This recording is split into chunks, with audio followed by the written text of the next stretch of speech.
Welcome to Board Gamers Anonymous, episode 144, Pax Unplugged 2017. We'd like to thank all our Patreon backers for helping us bring you an ad-free episode.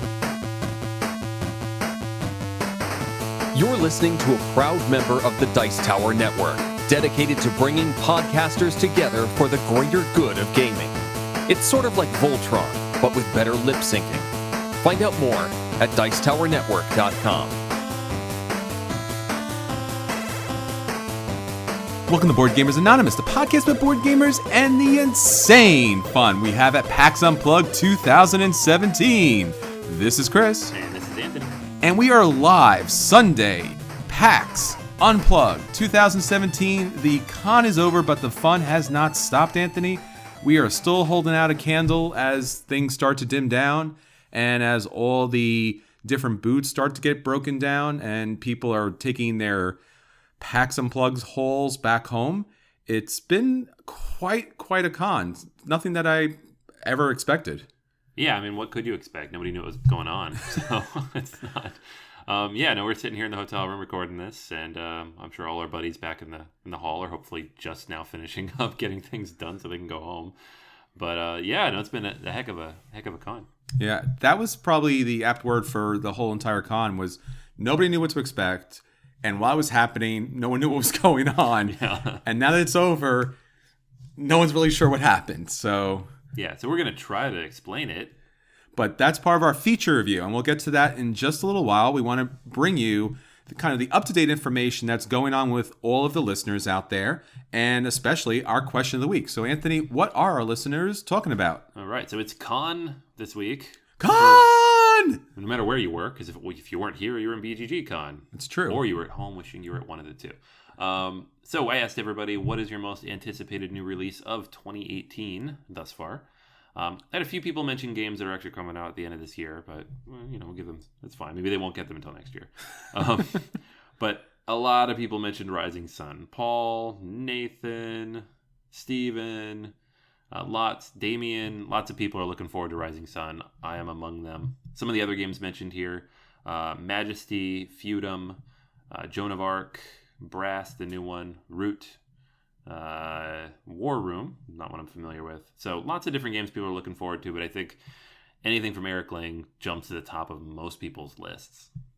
I think one of the games that I'm really looking forward to, we talked about this in a preview, and we got to talk to the people and the designers for Root. I think that's quite an interesting, different game. I think it's under most people's radar because it's not the traditional area control game when you look at the artwork and the graphic design style, but it's something very, very unique, and I think it's going to be a sleeper hit for 2018. Yeah, it looks fantastic. Yeah, for me, I mean, Rising Sun's way up there. Star Wars Legion might be on that list too. Sure. How much I'm going to play it, I don't know, but I'm certainly going to buy it. So, any Star Wars, I mean, and it's me. I'm done. Fantasy Flight doesn't care if you play it. They just want you to buy it, man. That's fair enough, yeah. Buy it all! And I do. I think that was a general consensus from the con, and I think pretty much everything from Asmodee. Like, we just got the stuff that you want. You're going to buy it, and, who can blame them? Yeah, exactly. So, Star Wars, miniatures, combat, gonna buy. So that's where I'm at. But yeah, Rising Sun 2, I think that's going to ship at the beginning of the year for Kickstarter backers. So pretty early in the year we'll be getting that one, which would be awesome. Yeah. So if you have any subconscious messages you want to put out there to the vast internet and let them know what games they should be looking at, and if you want to help Asmodee in kind of penetrating our brains and eventually penetrating our wallet, our Facebook group really is a great place to get started with that. There's questions a week every day. There's always a conversation going on there. Jump in there, yell about what's great, yell about what's coming up. If you're a Patreon backer, our Slack channel is always up and going. It's the quickest and the most direct way to get back to us and hear what you're saying actually on your favorite podcast. And especially YouTube. We have our Board Gamers Anonymous website. We have our Twitter account. There's just so many ways to reach out to us. As the holidays wrap up, it's going to be, fast and furious, especially with all these upcoming sales and with the new games kind of hitting, U.S. distribution. So keep with us up and keep up with everybody on BGA. All right, with that said, let's get on to our acquisition disorders. So, Anthony, what are you looking forward to coming out hopefully in 2017, if not 2018. Oh, this is definitely going to be 18. Maybe Okay. 19, I don't know. But 19, 20! eventually, hopefully. No, we got a chance to sit down and demo Chronicles of Crime. This is a game from Lucky Duck Games. I think they did Vikings Gone Wild. It's the one you guys would know. So it's I don't know how to describe this. It's basically Sherlock Holmes Consulting Detective if it was all done in an app. And there was no newspapers or clue books. And it was all in an app, and you had a funky headset on, and you were using augmented reality and virtual reality. It is this crazy multimedia experience where you are investigators trying to solve a crime. And you each have your own special guy you can work with.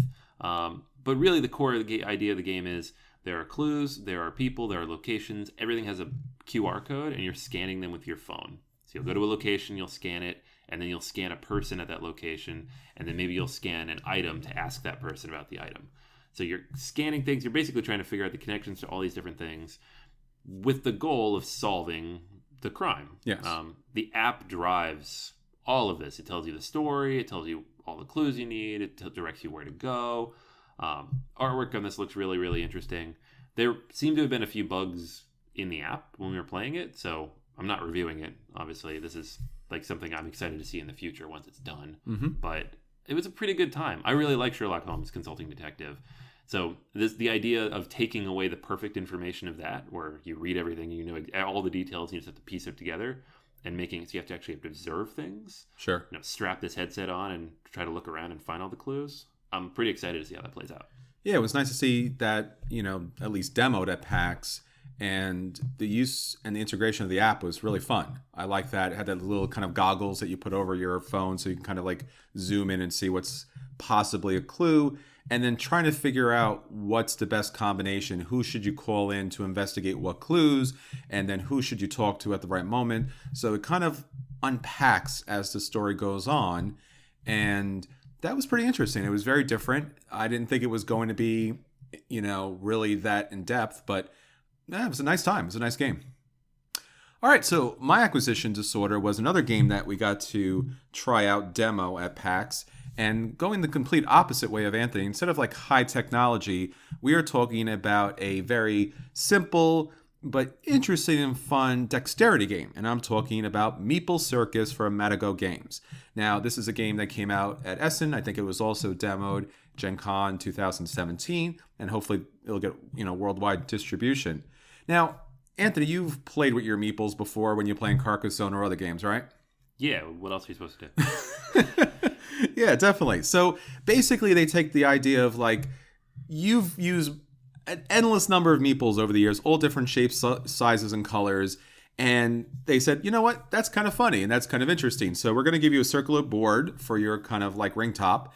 And we are going to give you different objectives that you have to meet in order to score victory points. So at the start of the game, you choose one of these special tiles, and that tile is going to give you equipment. It's going to give you meeples that are going to be able to perform special acts, score victory points. And based upon what you pick on this fancy top row and this basic bottom row, it's going to give you the basic essential things that you need to put on a show. So it's kind of a very simplified and dexterity-based version of Colosseum in a way, because this is going to make up the show, and this is the victory point situation that you're shooting for. And then all at the same time, you're going to use this very great app that comes along with the game, this little companion app that's going to play this circus music, and it's going to give you time clues, and you are going to try to meet as many of the different objectives as you can using the meeples and the different equipment. So the equipment could be like a little wooden ball, it could be a little wooden plank, and then eventually different animals and different special performers come into play. So you're going to do that, and it sounds extremely easy. And it is, until you realize you have giant hands, and these meeples are very tiny, and there's a lot of noise and music going on, and you're trying to get this little tiny meeple to fit on a certain way. Meeples score differently depending on where they're placed and their height, and depending on the different objectives there.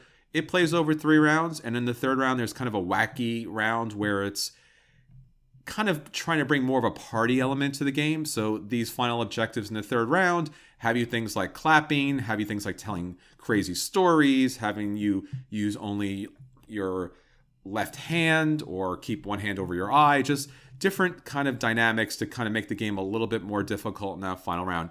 It plays quick. I think it was a half hour to 45 minutes, maybe, just because we were playing around with it a little too much.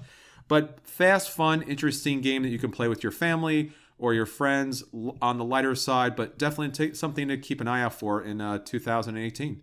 Yeah, this was a lot of fun. It's seeing what some people could pull off was interesting, and then looking at my own little meager circus, where it's just a bunch of meeples piled on top of each other that barely met the rules of what I was supposed to be doing. It's funny. This is a game that like serious Euro gamers shouldn't play, not because they wouldn't like it, because they're going to overly try to find an efficient way to kind of score victory points there. So it's like, yeah, I could do this feature and then put it on top of this feature and put it on top of this feature and they'll connect to this feature. It's like, wow, that's really crazy and it's falling apart and you just need to do your little kind of acts together. But fun, quick, easy, simple game that you'll probably see on the store shelves pretty soon. All right, so that's everything for our acquisition stores. Now on to our at the table. So Anthony, BGA is, crushing as far as PAX Unplugged is. We hit everything. We were here the entire time. What did you get to the table that you felt like was outstanding here? Yeah, I played a lot of games, so I figure at the end of a con, let's stay positive and talk about the ones we really liked. There you go. So the one game that I wanted to talk about is one that I was actually a little hesitant about before the con, just because of some of the stuff I'd heard, and the description of the game doesn't sound super exciting. Mm-hmm. But in the end, I was very, very pleasantly pleased, and that was Nusfjord, the new Uwe Rosenberg game. And the thing about this game is that it's not nearly as sprawling, epic, big, or monstrous, I guess is the best word to use, Sure. As the most recent games, Feast for Odin, or Sure. Fields of Arl, or even Caverna. It is streamlined, it is shortened down. Just for reference, there are only 3 resources in the game. You Mm-hmm. have fish, wood, and money. That's it. And you're generating fish, you're generating wood, you're generating money, you're spending those things. Ta-da! Is it possible that Uwe ran out of resources after all of his games, like the endless supplies of like wheat and cows and chicken and stone? Oh yeah, maybe he just had a stockpile of fish and wood. That's right. That's all he had left. He's like, all right, I gotta make a game out of this. So, hope they like it. But yeah, no, you have a little player board. It has a bunch of spaces on it. You start the game with a little more than half of them covered up with forests. Sure. And every space there is worth -1 point, so you want to cover as many as you can by the end of the game. Mm-hmm. You have 5 shares, 2 of which you already own, 3 of which are unissued, so those are worth negative points at the end of the game as well. And the goal is, you want to take these different worker actions that let you do a few things. They let you buy ships that let you, those ships are worth victory points, but they also let you produce more fish. They let you pick up elders. There's these elder cards, which give you special powers and special actions you can take. But you then have to feed the elders every round. So whatever your fish income is, it gets reduced a little bit by however many elders you have. And then you can build buildings. So there's a big tableau of all these different building cards, and you can pay fish, wood, and money to add those buildings to your own personal tableau, covering up those spaces so you don't have negative points. That's pretty much it. There's a couple other mechanics there. There's this banquet table that you're going to fill up with fish. You can only buy or activate elders if there are fish on the banquet table to take, to feed them, I guess. Okay. There's a lot of focus here on feeding old people. I guess so.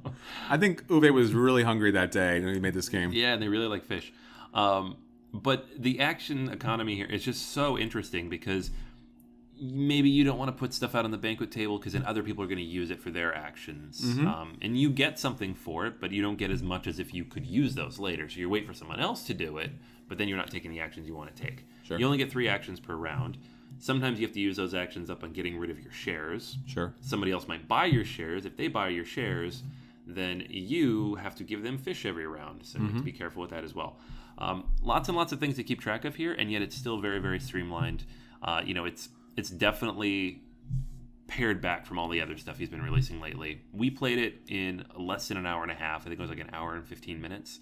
None of us had played before, and that's impressive by itself. Sure. Table space, it takes up probably the normal amount of table space for a board game, not an Uwe Rosenberg amount of table space. So yeah, this is a fantastic game. I really, really enjoyed it.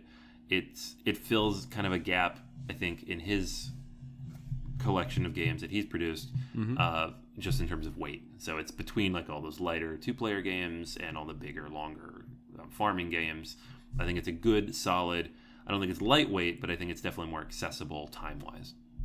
So this is a pretty high buy then for you. Yeah, I'm definitely going to pick this up, I think. So Okay. The only thing I'm hesitant about is the price is a little bit high considering what comes in the box. Sure. It doesn't feel like a $70 game, but what are you going to do?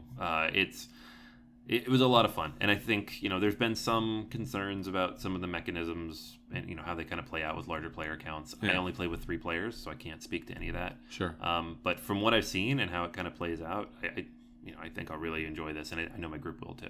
Okay. That's good to hear because this seems like one of those types of games that could clearly just fall beneath the radar because he has so many big marquee games. Yeah, and I don't know if it will or not. Like when I first heard of it, I was like, oh, a new Rosenberg, and it's one of his core games. Yeah. And there really hasn't been a lot of buzz about it. Sure. And the talk I have heard is people just concerned about it being lighter than the other ones, which is ironic because a lot of people had issues with Feast for Odin because it was just too much. Yes. Like it went too far, too many things. So Very true. like that he scaled it back and didn't decide to go even bigger than a Feast for Odin. Sure. It's hard. I guess once you reach a certain echelon, the only thing that ever catches anyone's attention if you go bigger, if it's grander, if it's something more dynamic. And it's nice to see him take a step back, especially since most people won't jump into a Caverna or an Agricola or a Feast for Odin. So something that's a little more accessible would probably bring them up to a next level. Yeah. And he, like you said, he hasn't really had that type of game yet. It's something that plays in a reasonable amount of time without excessive number of resources. Yeah, it's really nice. And it's cool to see him kind of scale back from that sandbox design he's been using the last few years. Sure. I love sandboxes. Feast for Odin's one of my favorite games. But I also like the worker placement aspect, and I love the way he puts his games together and be able to make it more accessible and a little simpler without 800 options to have to teach people. Sure. Teaching this game will be very simple. It's a 15-minute teach. So all those things combined, it's definitely something that deserves a place on my shelf. Great. All right, well, a game that I got to the table at PAX is a game that I recently talked about in our acquisition disorders, and that's Majesty. This is a game from the designer for Splendor. Now, I'm kind of publicly known as not a Splendor lover, and I've gotten a lot of hate mail for that, and bring it on, because generally the game doesn't do enough, and I feel like, a little bit surprised here, Majesty actually does. Now, what you're going to do is you're going to start off with a line of cards, and each of these cards are going to relate to a different building. And the buildings are the mill, the brewery, the cottage, the guardhouse, the barracks, the inn, the castle, and the infirmary. Now, in Majesty, basically what you're going to do is choose a card from a lineup, kind of like a marketplace. And the first card is free. And if you want to go down that marketplace, you're going to have to pay a Meeple for every card that you skip over. So in kind of a way, Meeple is kind of your currency here. So if you want to take someone down the line, it's going to cost you more Meeples. Now you start with 5, which is pretty good. And that's your like little village area there.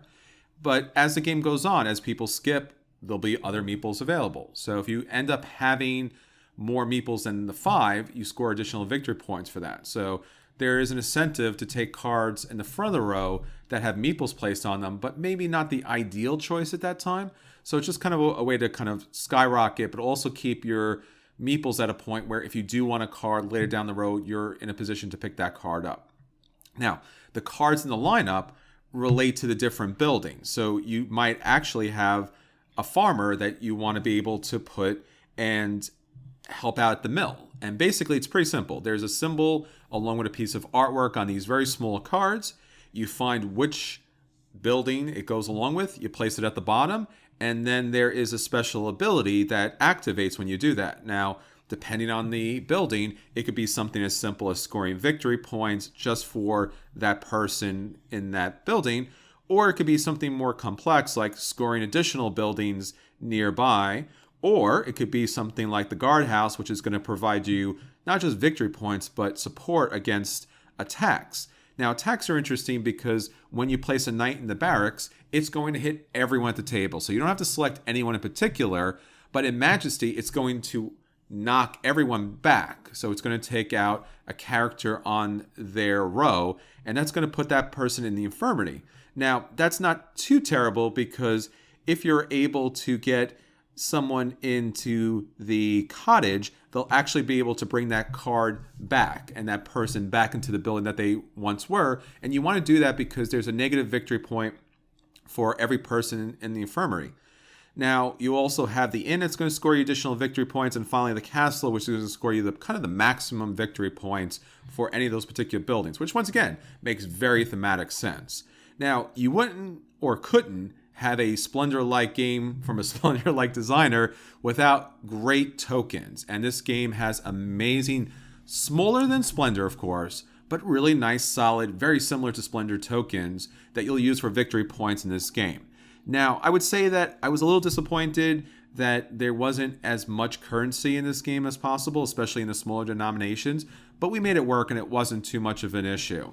This game's quick. We knocked it out with our friend Dave probably in a half hour for 3 people, and that was really with us trying to kind of like max out the game and really try to learn the rules, but I can imagine you knocking this game out in 20 minutes because it really is so incredibly fast. At the end of the game, you score based upon majorities. So if you have the majority of characters in a particular building, you score that victory points that are on the bottom. And then based upon how many workers you have in those different buildings, that gets squared. You score additional victory points plus the victory points you scored in the game already. A lot of victory points. That's going to lead you to victory. I think we were over 120, 130 as far as that game's concerned, but super quick, not AP prone whatsoever. Majesty's a buy. It's a solid game, and I would gladly play this more than Splendor any day of the week. It does everything Splendor does, and a lot more. Yeah, I feel like it's ironic if this becomes the Splendor killer we keep talking about from the guy who developed Splendor. I killed my own game! Why? Yeah, Splendor's got legs. People love that game, and I guess I understand why. But sure. It never really resonated with me as much as it has with other people in my group. And this game, I feel like could. I mean, it has interesting decisions. There's randomness in the cards. It doesn't really run on autopilot. You have to make decisions based on what's available every turn. Mm-hmm. So, and there's only those 12 turns, so it doesn't drag on forever. It can't go long. No. It's just, it is what it is, and you're done. Yeah, the cards run out in that kind of market row that you'll be able to pick them up, and that's pretty much the game. It's quick, it's simple, it has a tiny footprint, but yet it really does feel like you're doing something, and I like that. This is a great filler for anyone who either likes Splendor games or likes a kind of quick mechanical Euro game. Majesty's a buy. Go out and pick it up. All right, Anthony, so we talked about our acquisition disorders from PAX Unplugged. We talked about our at the tables about Unplugged. What about PAX Unplugged? This is our feature review for this week. We're going to talk about all the highlights and some of the lowlights that happened at PAX Unplugged. But in general, it was kind of a crazy, interesting time. I don't think that we've ever had so much conversation with so many different people about just the con itself. That was kind of the main thing. Typically, it's about board games or typically it's about people, but everyone was talking about the convention. You couldn't walk more than 2 feet without hearing a conversation about everything that was going on. How'd you feel about it? Yeah, no, it was weird because, usually if you go to another con like Origins or Gen Con or BG, even the small ones like BGG Con, it's about the events, the games, and the people who are there. Sure. And that's generally what we would talk about in a feature like this. But in this case, PAX itself is an entity. Yes. It is this giant brand that attracted people to the show, and that everybody didn't really know how to deal with, and sometimes they didn't know how to deal with us. Yes. So it's interesting because on one hand, I really enjoyed the show because it was a little more laid back. Mm-hmm. It was very straightforward. It was, for the most part, decently organized.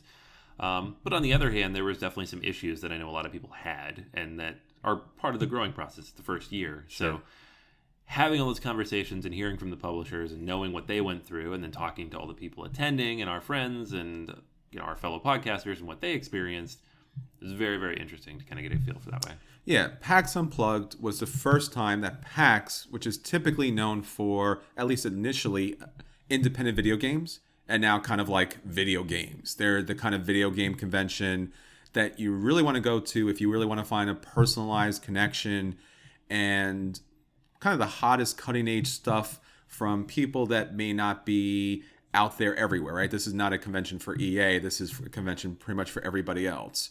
So years and years ago, Anthony and I went to PAX East, and we're big video game fans, and that was great. And it turns out they had a whole board game area. And ironically enough, we met a lot of these starting companies like Cool Mini or Not Yeah. out there, who had like basically 2 warehouse workers running the booth and was kind of showing, Rivet Wars to us and like, hey, what's this game about? Yeah, just backed on Kickstarter and stuff like that. And here we are now in 2017, and it's a whole board game convention. It's unplugged. There weren't any video games here. I know there were some board game video games and there was some companion video game stuff, but it wasn't a video game convention, and it was something very different. And it was a weird mix of different things. Like you said, Anthony, there was a lot of just PAX fans there. People who love PAX, love being part of that kind of PAX family. They were there, and they were discovering board games. And then there were all the board game fans that were there discovering PAX. And then obviously the publishers discovering the PAX fans and discovering PAX, and at the same time meeting with us again. Yeah, no, it was an interesting experience because you had, almost every publisher we talked to talked about the different nature of the attendees. Yes. Like most of these cons, it's gamers, and they're there and they have 200 games at home and they're looking to add 30 more. It's us. It's us full, it's a cons full of us, right? PAX was different apparently this year because it was a lot of people who were not as familiar with gaming. One publisher said something to the effect of, how often do you hear somebody describe Barnes & Noble as their go-to place for board games? Yeah. Right? And that's awesome. And everybody agreed that was awesome because you had different people coming in who, some of them had never played a board game before. Some Sure. of them, their only experience with board games is like the old stuff off their parents' game shelves. And some of these people were just PAX fans who were like, what is this thing? Sure. And how do I get the pins and shirts from this particular con? Yeah. Right? And then they came in and they had a lot of fun, and they demoed a lot of games. Sure. They didn't buy many, apparently, but they demoed a lot of games. Yeah, a lot of people were saying that, I guess, I don't know, maybe it was 50-50 as far as PAX fans and board game fans that were there. But yeah, your PAX people talking in video game terminology to the board game publishers that were kind of throwing them a little bit. Instead of calling it expansion, they were calling it DLC. And a lot of the board game people meeting all these PAX people for the first time and going, you guys do a nice con. It's pretty surprising. And then obviously having a board game convention at this level in Philadelphia at this time of the year in November, nice job, Philadelphia. I mean, clean, neat, everything was open pretty much all the time. A lot of just supportive, helpful people, great convention center, modern, clean. There was plenty of hotels. Maybe you're a little far, but it was never kind of Gen Con or Origins crazy where you were just like a half hour, 45 minutes, or an hour away by car. So no one seemed stressed. No one seemed, put out by the situation. You didn't hear people like sleeping on the floor or crying about the housing situation. And there was ample parking around the convention center, which once again, Gen Con and Origins always has a problem with. So that was really nice to see. And the setup, I think we were both kind of taken back by this. Like, what size was this going to be? Because was it going to be Origin size, Gen Con size? Was it going to be tiny? Because a lot of these companies were coming, but they didn't say exactly what they were doing, what they were bringing, what they were demoing. They just were going to be there. So a very different type of look. Why don't you talk about that? Yeah, I mean, it was like, and we, the press room overlooked the whole area, so we went up there first, and we could look down and see it wasn't huge. Yeah. Exhibit hall wise, right? There was, I think, 14 or 15 rows, and Origins, I think, has something like around there, maybe a little bit more, and Gen Con has 30. Yeah. So definitely smaller in terms of like actual people selling stuff. Sure. But you look at the rest of the room, Yeah. the whole other side, and it's just tables as far as the eye could see. Yes. Right? And so that was tournaments. They had the first look area. They Oh, had, people painting miniatures. They had people doing demos. They had all sorts of stuff. Magic tournaments, whatever. And that, for example, on Saturday was basically completely full. Sure. Thousands of people playing games. So it was a very interesting layout because we're used to, we go to these cons and the centerpiece is the exhibit hall, right? And I wouldn't call it a centerpiece. It was exhibit halls are always fun and there's a lot of interesting people. You get to demo a lot of good stuff, but they didn't put the carpet down. It was concrete. Sure. And a lot of people, we didn't have any like huge productions in terms of booths because people were kind of playing a little bit safe coming into the first year, understandably, of course. Yeah. And it was definitely more of a play games convention than a buy games convention. Yeah, I think the most notable thing for me was the number of booths that did downsize or play it safe or just had a very small display. There were a lot of game publishers, really big game publishers, with just tables and maybe a tablecloth on it. And it was just like, really? It really took us back a little bit because you could argue, and maybe this is true, is that there were more vendors than Origins or very close to that, but it definitely didn't seem like that because the level of production that most of the companies were putting out was dramatically smaller. Now, obviously, BGG Con was happening exactly at the same time as PAX Unplugged, so they lost some staff, and obviously some fans were going to be over there. So you gotta, you take the good with the bad. And as Anthony said, there was no carpeting on the general walkways for people. Some of the companies took care of their employees and did a great job. USAopoly especially had the nicest floors I've ever stepped on. It doesn't seem like a big thing to you, but if you've been to these cons and if you've been here more than one day, your feet start to hurt because you're walking on concrete the entire time. You're standing the entire time, at least in the vendor area. It messed with you. And not having the carpets on the general walkway, even at a very thin level, you could feel it. Yeah, no kidding. Yeah, special shout out, USAopoly. Come on. That was the nicest carpet I've ever been on a con. Because usually when you go to some of these conventions and you're there for days, it's like you're looking for an island in this ocean of hard floors. You're like, oh, this is great. I'll stand here forever. Yeah, usually it's Mayfair. Mayfair does good by their floor. Yes, they do. They weren't here. So, it was, it was a lot. It was still a lot of fun. It was just, I feel like a lot of these things were growing pains. Sure. PAX didn't necessarily know what the board game people needed. Board game people didn't necessarily know what to expect from the PAX crowd. Sure. Apparently there were some setup issues that some people had to work through that were, problematic in many ways that hopefully they can fix for next year. But overall, like Chris said, like you said, the venue's great. The venue's beautiful, perfect, has plenty of room for expansion, a whole second level that wasn't even touched, a lot of rooms that weren't even touched, the hotels weren't even touched. So this definitely has a lot of room for growth. I know that they've already booked next year because they were that confident. Saturday sold out. 3-day passes were very limited at this point. I think next year we're going to see maybe both days or definitely 3-day passes kind of being sold out.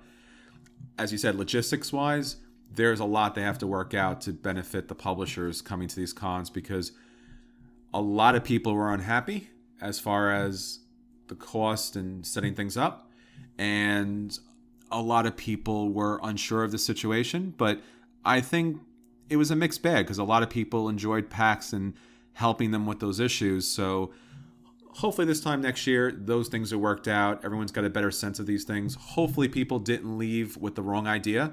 I think next year obviously this won't be at the same time as BGG. There'll be a lot more board game people here. A lot of publishers were saying, well, we're going to reorganize. We're going to do, more demos and less games. Where, I don't know, personally, I felt like I really would want to see more games for purchase because it's right around the holidays. I want to buy some games. And I think one of the biggest disappointments, an expectation on my part was there were going to be Essen games here. Yeah. And maybe we saw 2 or 3. Yeah, there was only a handful. Ares had Hunt for the Ring. Yes. I know that was... A lot of people were tracking that one down. Portal brought Alien Artifacts. Yes. They had a lot of that. We had Capstone had Wildcatters. Yeah. They brought that as well as their recent releases from over the summer. So there was a handful of games, but honestly, they were like the games that were already ready to go and probably are close to distribution. Really didn't see like the stuff that we really wanted to play. Yeah. But we have to give them incredible props because they put together this first look area where they had all of the games to play. Yes. And then they had teachers there who knew about 80% of those games. Yep. So we were able to play. That's how we played Nusfjord. That's how we played Meeple Circus. It's how we played most of these games. Whereas at most cons, this is a thing that we always complain that doesn't exist. It's true. So we're very happy about that. Yeah, and this first look area wasn't just like you walk by and you look at the games, but this was a very large play area. And I would say the vast majority of the Essen games that just recently came out were available. And they thank, so please let me thank Game Surplus for helping them bring that collection to the table, because when I was coming to the con, I was like, well, do I want to hit the vendors the entire time? Do I want to do tournaments? Do I want to do panels? What I really want to do is play games. And yeah, I love Seven Wonders and I can do 6 hours of that, but I want to play the new Essen games. I want to play the new releases. And that first look area was free to use. You had to wait a little while sometimes to get in on the game, but it wasn't that much of a problem, exception of that Saturday, which was packed. And that just made my convention. That first look area, PAX, Game Surplus, outstanding job there. Loved it, especially having the teachers or the PAX employees that were at least trying to teach some of these games if they didn't know it off the top of their head. That made the convention. Do that again. Origins and Gen Con, please listen. We want to play those games. Yes, please. If everything's behind a huge paywall or if everything is locked away, you have to buy the game, you got to figure the game out. You just want to come and play the game. So great job on that. Excellent time. That was a lot of fun. And definitely want to come back next year. Yeah, we can play more TI4. Yes. Yeah, I mean, we got a lot of convention games in. Our friend Dave and Eddie were here. And especially people from Whole Card, our friends back from New Jersey. And Dave and Vern and just so many of our friends. It was nice to have a convention where you just knew people when walking around. Yeah. Jason and I got to meet for the first time. Yes. Our Every Night is Game Night co-host. Met a few of his friends. Hung out with a few people from the Dice Tower. We had like half the Dice Tower in our hotel here. I know. I don't know. It seemed like everybody in board games is staying in the same hotel. It was a lot of fun. We got to lock down a good chunk of the lobby last night and play Twilight Imperium 4 for 8 hours. So that was fun. And get literally every single person walking by being like, what you playing? What hour is it, man? And they look at the score and be like, oh, you guys aren't close at all. It's like, thanks, man. Thanks. It was our first time playing it. We played with 4 players. And my initial review of this game, not a full review, but my initial review is don't let the game freak you out. Yes, it does take some time, but it's really not that hard of a game to play and really not that hard of a game to learn. No, it's crazy. I think you hear the game length and you're like, oh, that has to be super complicated. It's not super complicated. There's just a lot to do. Yeah. It's relatively accessible. I was surprised. It really was. And really, when you say a lot to do, there's a lot to do as far as the rounds are concerned. But basically on your turn, you're taking one action and then everyone else could follow and then the next person takes their action. So yeah, you have like one of 3 options. Yeah, it's pretty short, pretty simple. Don't let that freak you out. If you see it at a con, definitely play it. And, Anthony will have that full review at some point pretty soon. Yeah. Man, that was my major goal. That's the only thing I wanted to do with this con. I did it, so it was a success. I don't care about any of the rest of this stuff. And that's what you want to do at a con. You want to play a con game, and we did, and it's done, and it was awesome. And PAX Unplugged 2017, overall, an outstanding job. A buy for next year. Buy the 3-day pass. If this was any, even if on a small level, any example of what next year would be like, I think you're going to enjoy this. It was a very chill situation, so it had that Origins kind of like, just hang out and see what's going on, play some demos. Not that kind of massive stress of just a ton of people.